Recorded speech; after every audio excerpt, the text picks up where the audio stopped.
everyone, and welcome to my channel. Today we're going to discuss the transitional assessment. What does that mean? Who's obligated to implement it? And how do you ask for a transitional assessment? Are you specific? Are you not specific? And if you're not, what will happen? So if you stay tuned, we'll get right into the transitional assessment and what that means to you and how to get one done correctly. Stay tuned.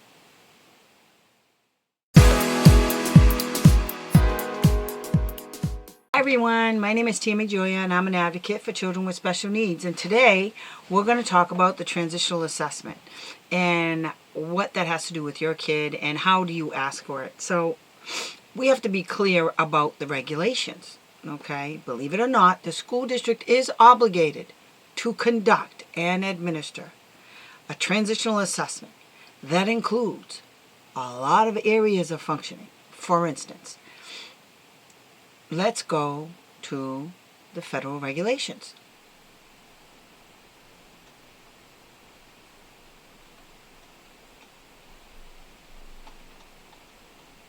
Okay, so 34 CFR 300.43 is in the idea and specifically addresses what the school district must do regarding a transitional assessment. So, in this law, mind you, it does not state that your child has to be a certain age to have a transitional assessment, which means you can get your child's transitional assessment completed at any time. It depends on the child and what you actually want your child to learn how to do. To prepare them for the future. So as young as a pre-K student, you can get a transitional assessment done so you can figure out what are your child's present level of performance in various areas, such as, basic living skills, like hygiene and routines and communication, or home skills. So eating meals at home, cleaning tasks around the home, clothing, laundry, or just navigating their community, how to get around in their town, taking buses. Or one of the biggest ones for younger kids is what they do in school, what they do in the classroom. Do they follow directions? Are they following the rules? Are they compliant? So these are some of the things. And then you get into the older kids, which has to do with independent living skills and vocational skills. Okay? So these are the areas that the law says they have to evaluate. Now, they don't call it that exactly. What the idea actually says is that it is a transition services means a coordinated set of activities, okay? That is designed to be within results-oriented process, okay? Which is what I just described. Now, there's an assessment, the Vineland, that's one that you can use. A lot of schools use the Vineland. However, the Vineland doesn't go into detail as the AFLS does, okay? The AFLS is the Assessment of Functional Living Skills, okay? And it leans more towards the transition services regulation under IDEA than the Vineland does, okay? But it does fall, Vineland and the AFLS falls within that realm of being a coordinated set of activities, okay? So it's based on the child's needs, according to the law, taking in consideration the child's strengths, preferences, and interests, okay? And includes instruction, related services, community experiences, the development of employment and other post-school adult living objectives, and, if appropriate, the acquisition of daily living skills and provision of a functional vocational evaluation. Okay? So, that's the regulation that binds and obligates the school district to do an assessment at a certain age. Okay? Once your child turns 16 under federal law, the district must do it by that date. However, there are some states where the state law wants school districts to do it earlier, like 14 instead of 16, which is great. So if you have a child with a disability and your kid is having issues in functional living skills, then it's the perfect time to ask for it, even before they turn 14. If your child is attending a special education day or residential program, it's a perfect setting for this, okay? Because they have opportunities to cook meals and to, the private schools, a lot of them have vocational programs, or they have BCBAs on staff. So the BCBAs can draw up programs and create goals and objectives that go in the IEP addressing these very areas. For instance, under 34 CFR 300.320 speaks directly to the transition services, transitional assessment regulation. Let's go there.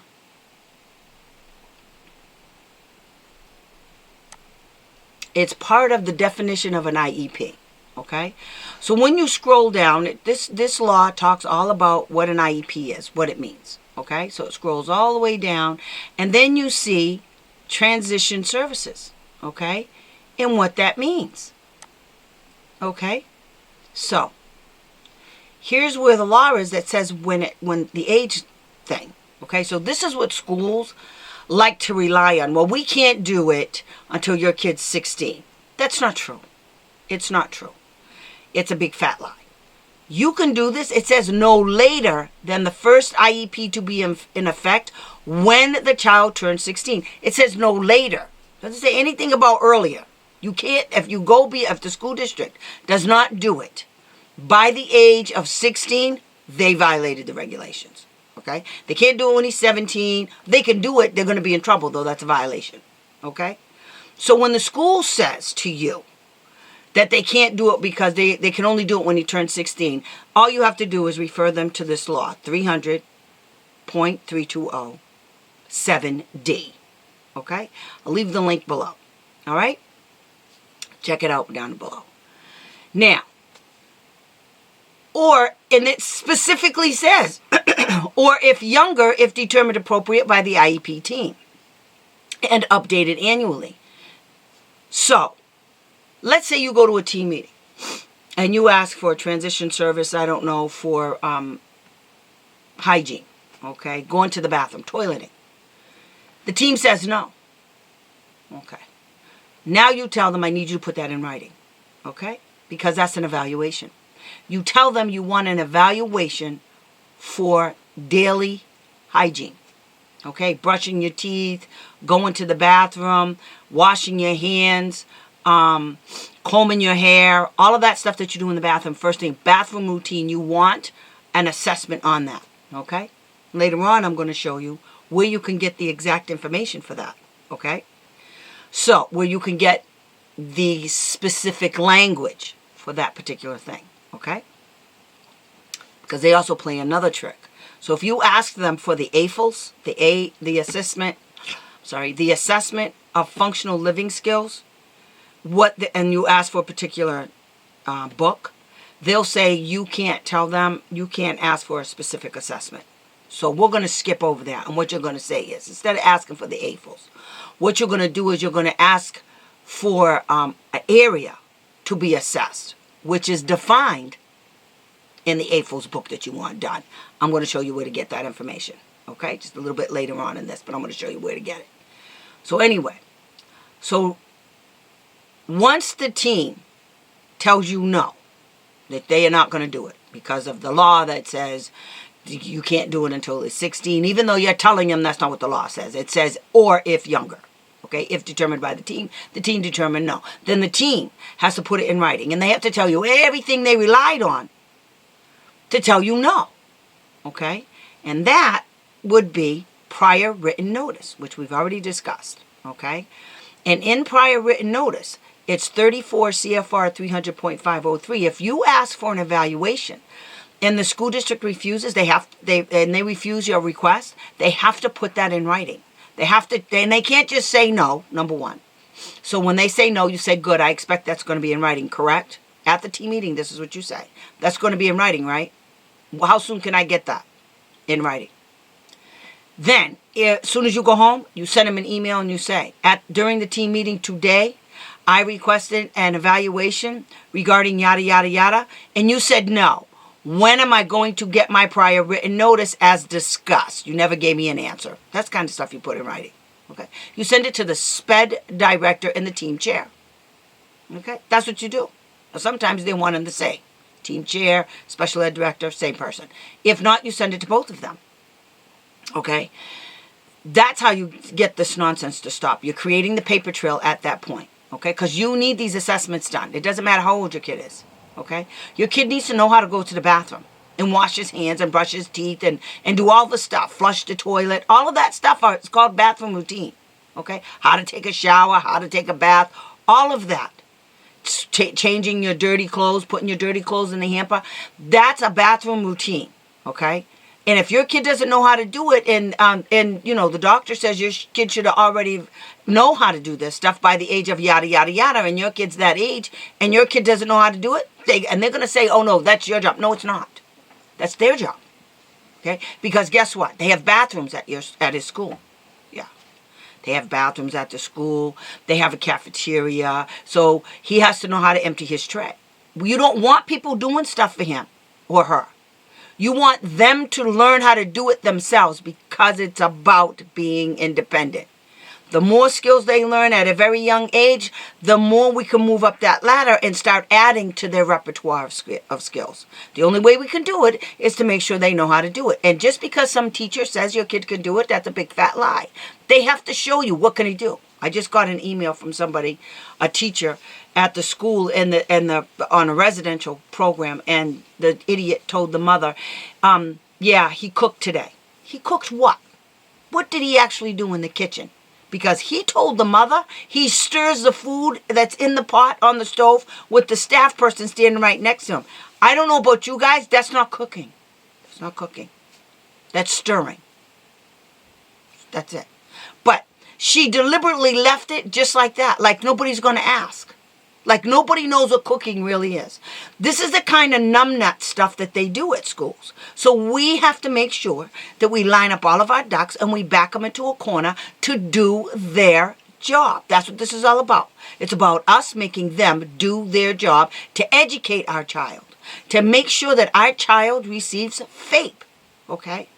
And the law is clear as to what they're supposed to do once our children are deemed eligible for specially designed instruction in all areas of functioning. Daily living skill is a functioning skill. You have to know how to do that. They're responsible for for teaching our kids how to do it. Okay? That's how we do it. So, this law gives you the age. Okay?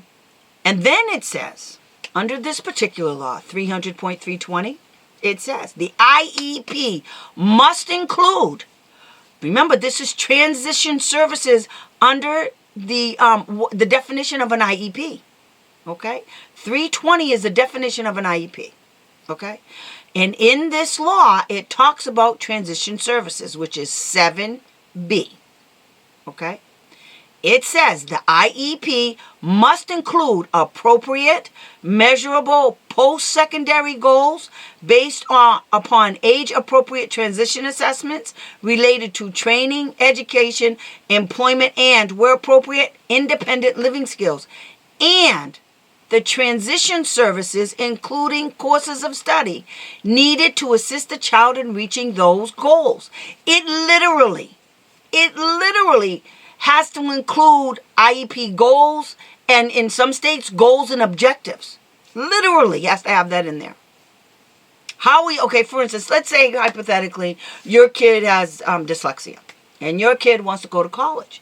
Okay, but it's going to be difficult for your kid. One, your kid doesn't know about going to college. Your kid doesn't know about financial aid. Your kid doesn't know about what the courses entail, what he might have to take in school, in high school, in order to meet the requirements for college. People, there are requirements for college there are certain courses in high school that the kids have to take for a particular course they want to take in college.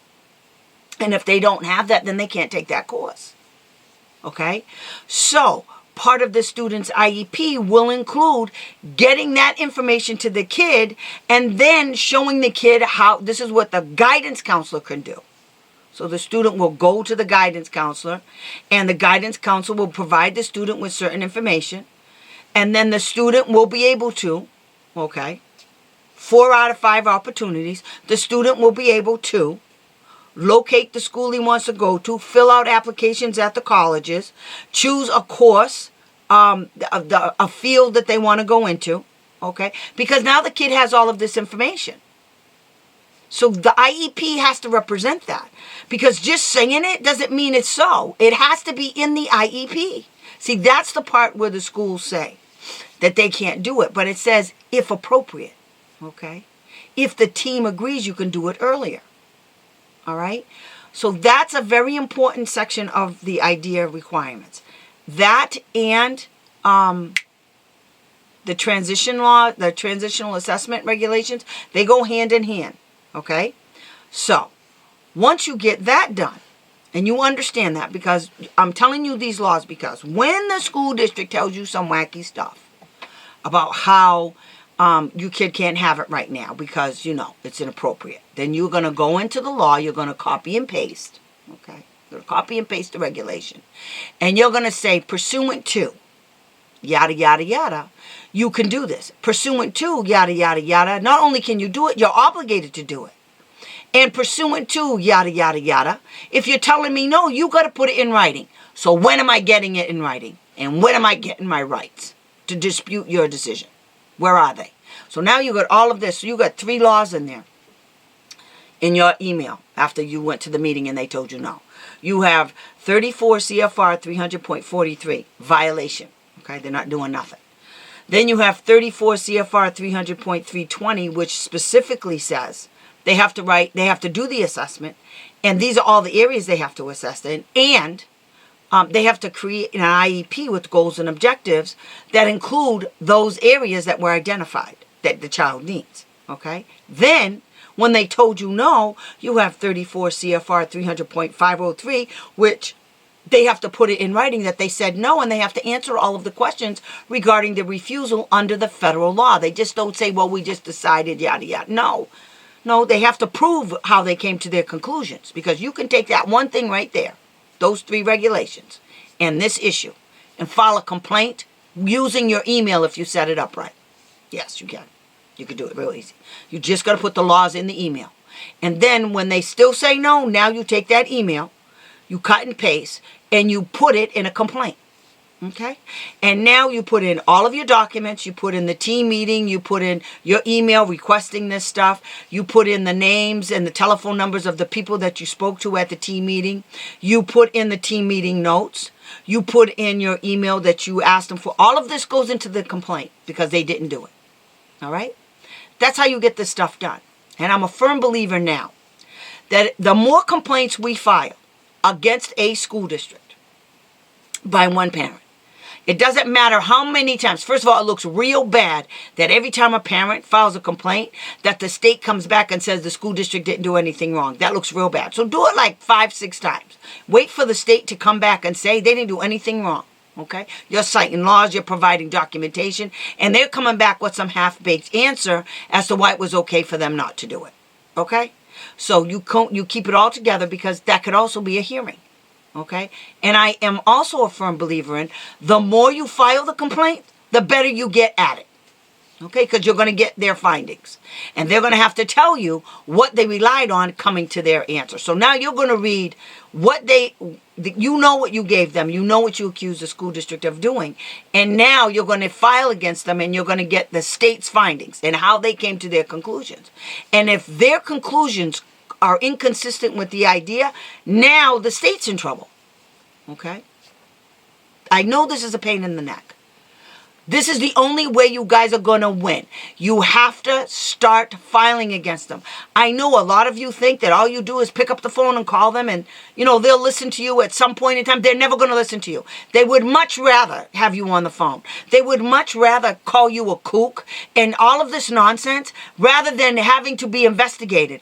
Nobody likes to be investigated. Okay, for all intents and purposes, when the state does an investigation, that's their boss looking at what they did. Okay? And granted, both of them have an agenda. The state has an agenda because they can't keep finding the school district in violation, because that means the state dropped the ball. Because obviously that school district doesn't know anything that they're doing. They don't know anything. So now it's the state's fault. So 9 times out of 10, they're going to find that the school district did their job. And I can't even begin to tell you how many times I've seen it.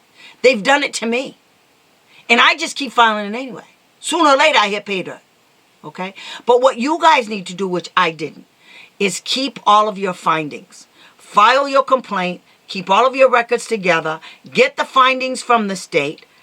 And then when you get the findings, you put them all together. That's one. One complaint done. They came back and said this school didn't do nothing wrong. Then you can reframe it and file it over again. Okay? So you can take that same complaint and tweak it out and refile. Okay? File the same complaint. Just tweak it out and reframe it and file it again. Using the same exact evidence. They got nothing. They can't do nothing. Do you understand? But go and investigate. So anyway, this is why it's important. You can't just let them tell you whatever they want. And the only way to go back at them is to file a complaint. And they're going to get mad that you're filing complaints. Good. We want them angry that you're filing complaints. Okay? We want them angry. But what you also have to do, because a lot of you will say, well, you know, they're going to take it out on my kid. No, they're not. Because at this moment in time, there's nothing about your kid in the records. That's what you have to do next. You have to get all of your kids' records. Okay? Prior to filing complaints, get all of your kids' records. Because if there's nothing in the kids' records about the kid's misbehavior, as soon as you start filing for complaints and all of a sudden the kid has behavior issues, you're right, as if. Okay? As if. All right? That's how you get them. You want to protect your kid, but you want to file the complaints, get your kids' records first. Ask them for everything with your kid's name on it, no matter where it is located in that school. And if they don't give you everything, we'll know. We'll know when they don't give you everything. I know. And I'll tell you, did they give you this, this, this, and this? Okay? So,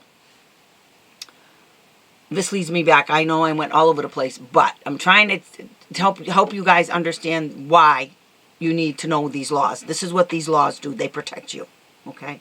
And you have to learn how to cite them in your emails to the school. And when you send an email to the school, you send it to the special ed director and the team chair. If they're one and the same, good. If they're not, send it to both of them. Okay? And this lets them know that you know what time it is. Now, there's a whole nother thing that has to do with, I'm going to see if they have it here. PA. Okay. It's called Osap policy letters. Now, usually, Osap will have policy letters on these types of issues. Osap letters. Let's do this. Okay, so I'm going to make this. Where do I do that? I'll figure that out later. Okay, so when you go to the patent, it's the Pennsylvania Training and Technical Assistance Network. Now, the reason why I use this is because it's way easier. And I'll put this link down below too. Now, what you do is, you go into the search. I'll give you guys the website, and you go into this website, and it'll say OSAP right there. There it is right there. See, it says OSAP. And so what you do is, you type in Transition Assessment. And then you hit Filter. Okay? And so then, you scroll down. Okay, this one has none. So, you just type in the word Transition. Filter. Let's see. Okay. Now we have some. So just type in the word Transition, and you'll start getting a result. And what these are letters that OSAP has interpreted their own regulations. Their regulations is the idea. Regulations, okay? So, here's one dated, let me see, 2017. It says Anonymous. So, it's letter to Anonymous is what it is. And you open up the letter, okay? And then it says, here's one. This is a letter from somebody, at Osap, in which it says that the Osap is responding to an email. So it says, in your correspondence, you request clarification of the IDEA Part B requirements, 300.320. Now, this is very important. That provision requires that beginning no later than the first IEP program to be in effect when the child turns 16 or younger, if determined by appropriate team. That's what the law says. The IEP must include, and then they cite what it must include. It says this person has asked for guidance on what actions are needed to meet the requirement that the child's post-secondary goals and transition services are updated annually. Okay, so this is what they said. So they cite the regulation that I already cited to you. And then it says, as with all special education and related services, it is up to each child's IEP team to determine the special education and related services that are needed to meet the child's unique needs in order for the child to receive a free and appropriate public education. In determining the child's post-secondary goals and transition services, the IEP team must take into account the child's preferences. That's what the law says.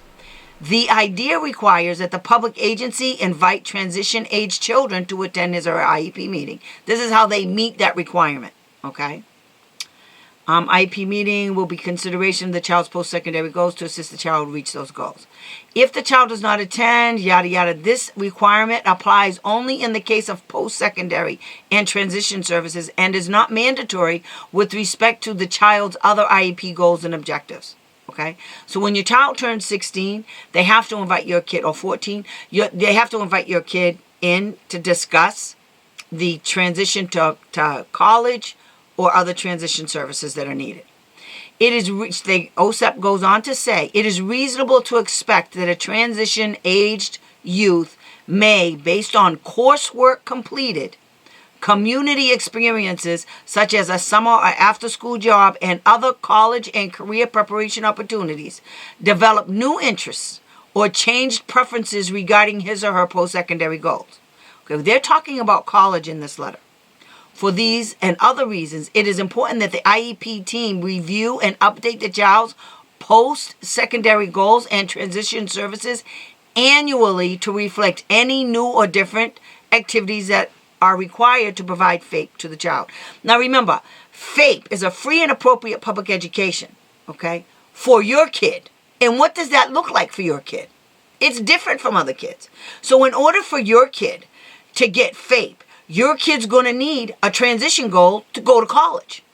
That transition goal has to include certain things that help that kid get into college, which is that kid's goal. So the IEP should say that the goal for this kid is to meet all of the college criteria to allow that child to participate in a college of his choosing, yada, yada, yada, in this field, yada, yada, and it says all of that. And what are they going to do to help that kid do that? So then they have to write down all of the things they're going to do to help your kid meet that goal of getting into college, okay?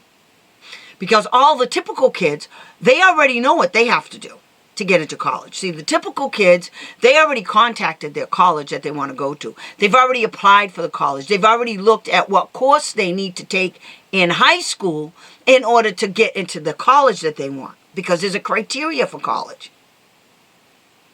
This is why it has to be in the IEP. If it's not in the IEP, now they're screwed. Okay?